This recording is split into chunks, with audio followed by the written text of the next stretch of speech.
Hello student, logic coaching class में आपका स्वागत है। आज हम लोग देखने वाले हैं कक्षा 12 भौतिक में फर्स्ट चैप्टर का निरीक्षित स्थिति में वैद्युत विद्युत के कारण विद्युत क्षेत्र की तीव्रता। मैं इसके पहले वीडियो में आपको अक्षीय स्थिति में विद्युत क्षेत्र की तीव्रता वैद्युत विद्युत के कारण आपको बता दिया था। आज हम लोग अक्षीय स्थिति में विद्युत क्षेत्र की तीव्रता निकालेंगे, किसके माध्यम से? वैद्युत द्विध्रुव के कारण। मैं आपको इसके पहले आपको निरक्षीय स्थिति का डायग्राम बता दिया था, आपको मैं एक बार और बना के बता रहा हूँ आपको, ठीक है। तो यहाँ पे देखिए, इसका जो डायग्राम बनता है वो ऐसा बनता था। यहाँ पे मैं त्रिभुज बनता था। पहले तो अपन लोग क्या लेते थे, एक वैद्युत द्विध्रुव लेते थे, वैद्युत द्विध्रुव जिसका नाम है यहाँ पे -q, इसमें +q लगता था। यहाँ से लेकर यहाँ तक इसको AB से रिलेटेड करते थे हम लोग, और इसके बीच की दूरी को हम लोग 2a लेते थे। इसके मध्य से r दूरी पर हम लोग लेते थे। यहाँ से लेकर यहाँ तक की जो दूरी है वो अपनी क्या है, r है। r दूरी पे बिंदु P लेते थे, जिस पर क्या करते हैं, चुंबकीय क्षेत्र की तीव्रता E निकालते हैं। इस पर कौन सा आवेश रखते थे? परीक्षण आवेश रखा जाता था। फिर मैं बताया था कि इसके मध्य बिंदु से O से आपने r दूरी लिया है, तो O से A की जो दूरी है वो आपकी हो जाती है a, क्योंकि ये 2a है तो मिला के तो ये हो जाएगा, और इतना भी क्या हो जाएगा आपके पास, a हो जाएगा। ये बताया था। साथ ही साथ मैं बताया था कि A से P की जो दूरी थी उसके बारे में बताया था। इसकी जो दूरी होती है वो होता है r का वर्ग प्लस a का वर्ग, और सेम ये भी वही दूरी निकली थी अपने पास, r का वर्ग प्लस a का वर्ग। फिर मैंने बताया था कि इस -q आवेश कारण इस बिंदु P पर, इस परीक्षण आवेश पर विद्युत क्षेत्र की तीव्रता इसी की दिशा में आती है, और वो होता है E - q, ऐसे मैंने बताया था। फिर बताया था इस +q आवेश कारण जो कि बिंदु B पर उपस्थित है, उसके कारण विद्युत क्षेत्र की तीव्रता हमेशा उससे दूर जाती है। तो हम लोग ऐसा करके बनाए थे। ये हो गया अपना E + q, ऐसे करके मैंने बताया। साथ ही बताया था कि जो परिणामी तीव्रता होता है वो इस दिशा में अपनी E पाया जाता है। ये अपनी परिणामी तीव्रता, जिसका मान, इसी का मान अपने को निकालना है निरक्षीय स्थिति में। इतना मैं आपको बताया था। साथ ही साथ मैंने ये बताया था कि चूंकि ये दोनों भुजा बराबर होते हैं, फिर सामने वाले कोण भी बराबर होते हैं, इसलिए मैंने यहाँ पे थीटा थीटा लिया था। साथ ही बताया था कि यहाँ पे समूह कोण के नियम से बताया था कि यहाँ पे भी कोण थीटा होता है, और यहाँ पे एकांतर कोण के नियम से बताया था कि यहाँ से यहाँ तक कोण क्या होता है, थीटा होता है। फिर मैं आपको ये भी बताया था कि जो E - q है वो दो समकोणीय घटकों में विभाजित हो जाता है। जिधर थीटा कोण बनता है उधर हमेशा E - q cos थीटा होता है, और जिधर थीटा कोण नहीं बनता यानी 90 डिग्री ये वाला, तो इधर हमेशा क्या बनता है, E + E - q sin theta बनता है। इसी प्रकार हम लोगों ने E + q को भी दो समकोणीय घटकों में विभाजित यानी कि तोड़े, ठीक है। तो यहाँ पे जिसके साथ अगर थीटा कोण बनता है वो आपका क्या होता है, E + q cos थीटा में आता है, और जिसके साथ अगर थीटा कोण नहीं बनता वो आता है E + q sin थीटा। इतना मैंने आपको डिटेल से बताया था, ठीक है। अब इसमें आप देख पा रहे होंगे कि ये जो E - q sin थीटा है और E + q sin थीटा है, एक दूसरे के विपरीत है, और अगर एक दूसरे के विपरीत होती है तो ये क्या हो जाते हैं, एक दूसरे को निरस्त कर देते हैं, यानी इसका कोई काम का नहीं है, ये भी कोई काम का नहीं है। ये वाला जो E - q sin थीटा है और E + q sin थीटा है, ठीक है। लेकिन जो E + q cos थीटा है और E - q cos थीटा है वो दोनों एक ही दिशा में है, और एक ही दिशा में होते हैं तो जुड़ जाते हैं। तो मैंने यहाँ पे एक परिणामी जो तीव्रता निकाला था, परिणामी तीव्रता, वो उसमें ये बताया था आपको कि परिणामी तीव्रता हो जाएगी वो E निरक्षीय हो जाएगा आपका, क्योंकि निरक्षीय स्थिति में निकाल रहे हैं। तो ये क्या हो रहा है, तो E + q cos थीटा और plus E - q cos theta, क्योंकि ये वाला E + q cos थीटा और E - q cos थीटा दोनों क्या हो जाएंगे, जुड़ जाएंगे, क्योंकि इन दोनों की दिशा समान है। तो हम लोग इसको अब डिटेल से ये लिखना पड़ेगा इसको कि वाकई में हो क्या रहा है। इसको पहले अपन लोग इस कहानी को लिखने वाले हैं। तो कैसे बताएंगे कि माना AB क्या है, एक वैद्युत द्विध्रुव है जिन पर -q और +q आवेश रखा गया है। इनके मध्य बिंदु और इनके बीच की जो दूरी है वो 2a है। इस वैद्युत द्विध्रुव के मध्य बिंदु से 8 दूरी पर एक बिंदु P लिया गया है, जिस पर आवेश q0 है, और इस बिंदु पर ही हम लोगों को विद्युत क्षेत्र की तीव्रता ज्ञात करनी है। अब हम देखते हैं कि इस -q के कारण इस बिंदु P पर विद्युत क्षेत्र की तीव्रता इसी दिशा में -q है, और ये दो समकोणी घटकों में वियोजित होता है। एक होता है e minus Q cos theta, एक होता है e minus Q sine theta. इसी प्रकार प्लस क्यू आवेश के कारण बिंदु P पर विद्युत क्षेत्र की तीव्रता होगी वो आपकी होगी उसके आगे वाले दिशा में e प्लस क्यू।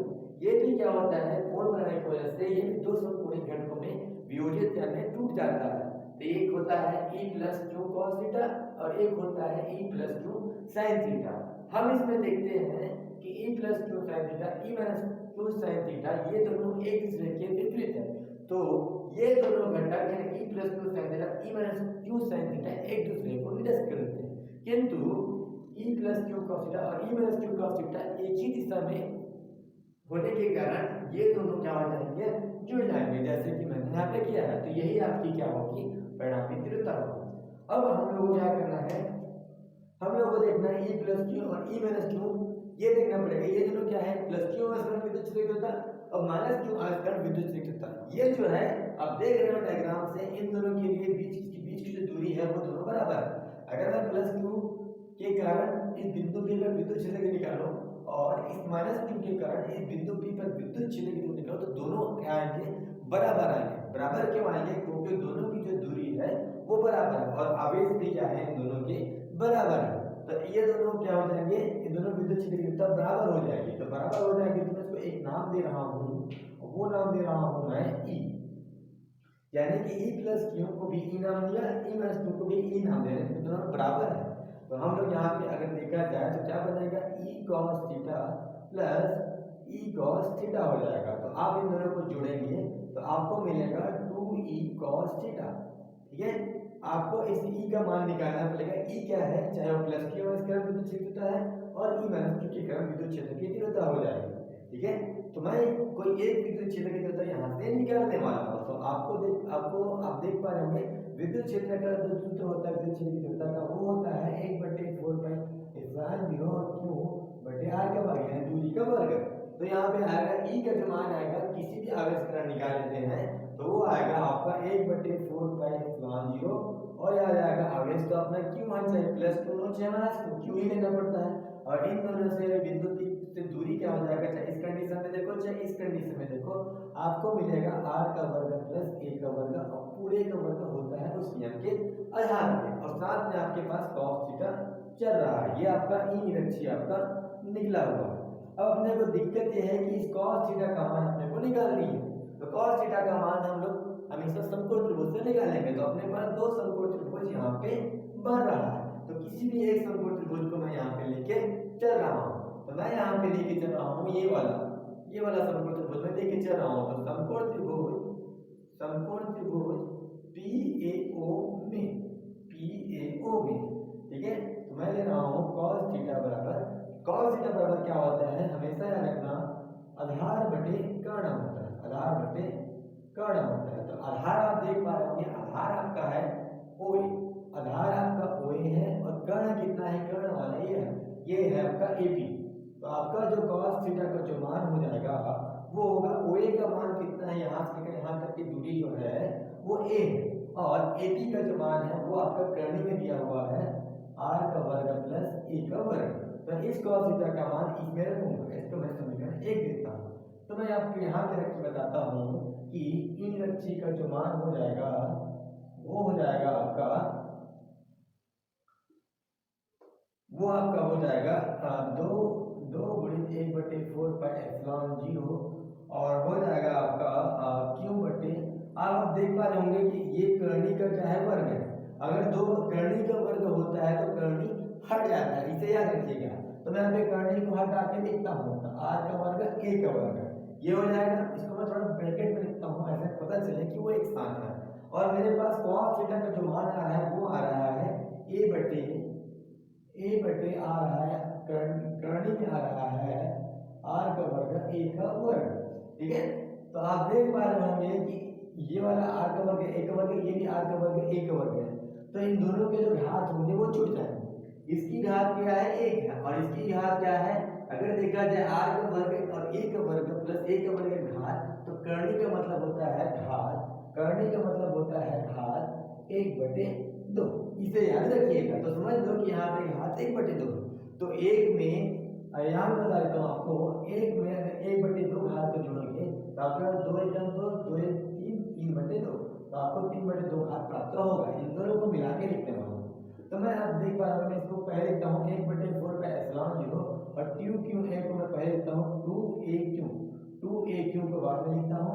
और मैं नीचे में अगर देख पा रहे हो आर का वर्ग ए का वर्ग और इसको मैं पूरे की घात देता हूँ 3/2, जैसे कि मैंने आपको बताया।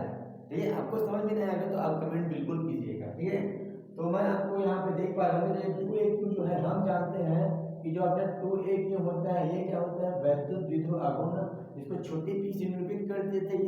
इसको मैं पिछले क्लास में आपको कई बार बताया था। तो इसका मान हम जानते हैं, जिसको मैं पी लिख सकता हूँ। तो आपके पास क्या मिलेगा 1/4 का एप्सिलॉन, इसको पी लिख दिया और अपने पास बचा आर का वर्ग ए का वर्ग 3/2। ठीक है, अब हम लोग क्या करते हैं, अब हम लोग ये करते हैं कि जो ए का जो मान है बहुत ज्यादा छोटा है आर, जैसे कि मैं अच्छी में किया था। ए का मान जो होता है वो बहुत ज्यादा छोटा होता है आर से, आर बहुत ही बड़ा होता है। ठीक है, यानी हम कह सकते हैं कि ए को हम लोग नगण्य कर सकते हैं। ए को नगण्य करेंगे, नगण्य करने पर तो ए को अगर नगण्य कर दोगे, ए को नगण्य वहां पे किया जाता है जहां पे वो जुड़ता है या फिर घटता है। ठीक है, तो यहाँ पे मैं ए को नगण्य कर रहा हूँ, तो हो जाएगा आपके पास 1/4 का एप्सिलॉन 0 पी। आपके पास बच जाएगा, ए को नगण्य करने का मतलब होता है कि उसको 0 कर दो। तो आपके पास बच जाएगा इसमें सिर्फ आर का वर्ग बच जाएगा और घात में आपके पास 3/2 चल रहा है। अब घात के ऊपर जब घात होता है तो घात गुणा हो जाता है, तो मैं यहीं पे गुणा करता हूँ, 2 और 2 कट जाएगा। तो आपके पास बच जाएगा 1/4 पाई एप्सिलॉन 0 पी आर की घात 3। तो ये इस प्रकार से इंगरक्षी का मान आपको, यानी कि यही आपकी परिणामी तीव्रता है, ये आपको मिल जाएगा। ठीक है, तो आप देख पा रहे होंगे कि इंगरक्षी का मान निकला 1/4 पाई एप्सिलॉन 0 पी बटे आर की घात 3। तो इस प्रकार हमने देखा कि निरक्षित स्थिति में वैद्युत द्विध्रुव के कारण विद्युत क्षेत्र की तीव्रता कैसे निकल जाती है। तो इसे आप याद रखिएगा। इसके अगले वीडियो में मैं इसकी अक्षीय स्थिति और निरक्षीय स्थिति में तुलना करके हम लोग इसमें संबंध स्थापित करने वाले हैं। तो अगले वीडियो के लिए बिल्कुल बने रहिएगा। अगर आपको यह वीडियो समझ में नहीं आया होगा या फिर किसी चीज में आपको डाउट होगा तो आप कमेंट बॉक्स में बिल्कुल लिखिएगा, उसका जवाब बिल्कुल भी दिया जाएगा। ठीक है, अगले वीडियो का इंतजार कीजिए। धन्यवाद।